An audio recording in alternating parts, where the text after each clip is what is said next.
Hello guys, welcome back again dito sa aking YouTube channel. So for today's video, ayan, so mag-share ako sa inyo guys kung magkano ang kita ko ngayong araw ng GCash. Ayan, so napakalaki guys ng tulong sa akin ang GCash.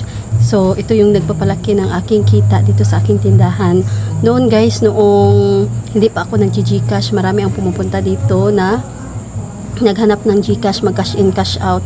Pero hindi ako GCash dahil natatakot ako guys. Pero nung January pa ako nagsimulang nagkaroon ng GCash 2024. So nagtry ako guys, nag-install ako ng apps doon sa GCash. So hindi pa ako nagbebenta noon guys ng GCash. So nag-GCash lang ako dahil meron ako mga sinalihang mga yung mga vlogger na nagla-live doon sa Facebook. Meron silang mga palaro. So, yun guys ay nanalo ako. Then, meron akong GCash noon, bago lang. Ayan. At nanalo ako ng 1,000 pesos. So, yun guys. At meron ding 100 pesos. So, yun nag-start ang aking puhunan sa GCash. So, doon, may naghanap ng GCash. So, may laman yung aking GCash na 1,100. So may nagpa-cash in. So yun guys ang ginamit ko hanggang sa, so ayan guys, nagandahan ako. So natutuwa ako guys doon sa GCash dahil meron na tayong instant kita. So instant kita, at sa atin na yun guys, wala tayong ibang kahati doon sa ating kita doon. So ayan, depende lang sa atin kung magkano ang charge natin sa ating GCash. So ayan, i-share ko sa inyo guys ang kita ko ngayong October 1. Ayan, itong aking kita sa GCash. So umabot guys ng mahigit 1,000 pesos. So napakalaki. Hindi ko lang ipapakita sa inyo guys dahil ito is short video lang. Ayan, nag-share lang ako sa inyo yung kita ko ngayong araw sa first day of October. Ayan, so marami tayong madalas kasi guys ang kita ko is nasa 500 to 600. So ngayon ay umabot talaga guys ng mga 980. So ayan, mahigit 1,000 pesos. So pag may magpa-cash in na ngayon, sigurado aabot na ito ng 1,000 pesos. So mas malaki pa ang kinikita ko dito guys kaysa dito sa aking kita sa tindahan. Ayan, so magkano lang naman ang kita natin sa tindahan kahit na magkabenta tayo ng 10,000. So pag kumuha tayo doon ng 10%, so meron lang tayong 1,000 pesos. Ayan, pero sa lahat na yun guys, ayan, pero itong GCash sa atin na yung tayo lang ang may hawak, wala na tayong puhunan. So labas-pasok lang yung pera, cash in, cash out lang doon sa ating cellphone. So kumikita na tayo guys sa cash in, kumikita din tayo sa cash out. Ayun. So ang charge ko guys sa aking GCash kapag 1 to 100, 5 pesos. Kapag 101 to 300, yun guys is 10 pesos. Then 301 to 700, yun is 15 pesos. Then 701 to 1,000, ang charge ko is 20. So pag umabot na ng 1,001 and so on, so ayun guys, 20 per 1,000. Ayun, so pag 500, so 1,500, so 30 pesos. So ganun guys ako magpatong ng aking GCash. Hindi naman ako nagpatong ng napakalaki. Ayan, so kawawa naman yung mga customer natin kapag malaki. So dito lang naman sila pumupunta lagi sa ating tindahan. Kaya ayun, at ngayon guys ay gabi na, magko-close na ako dito sa aking tindahan. So nag-share lang ako sa inyo. At ayan, kanina nagripak ako ng madami.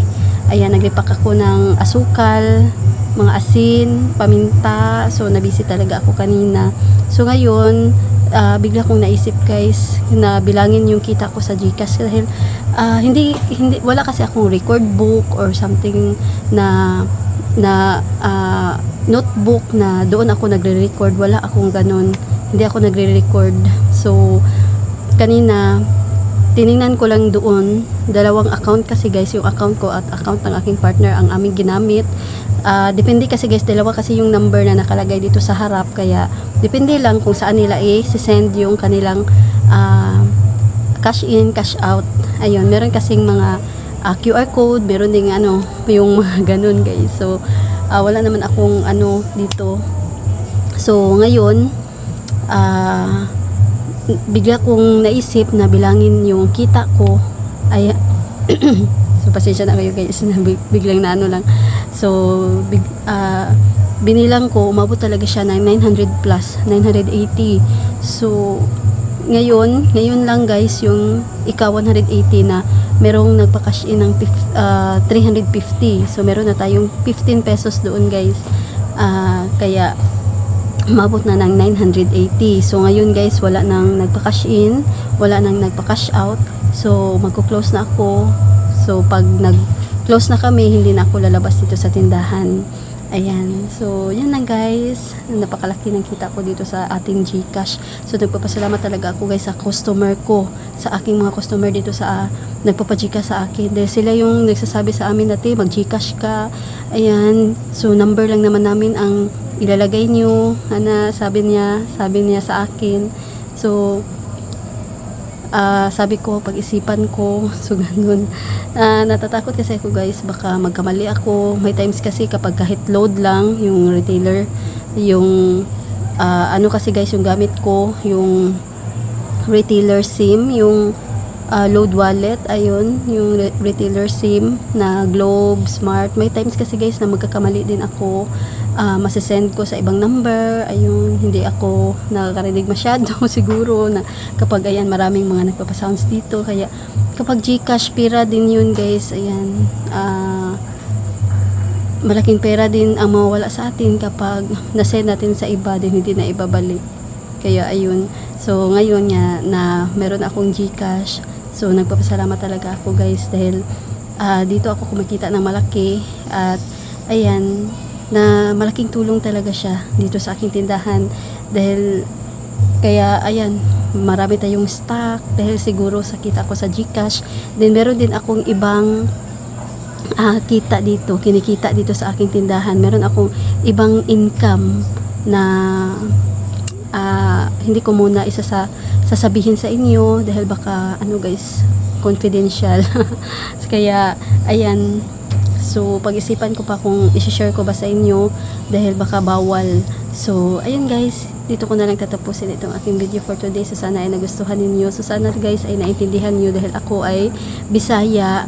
Then yung ibang mga salita ko hindi ko masabi ng maayos. Ayan, dahil hindi ko alam talaga kung anong sa Tagalog nito. Ayan, pag binisaya ko baka hindi nyo maintindihan.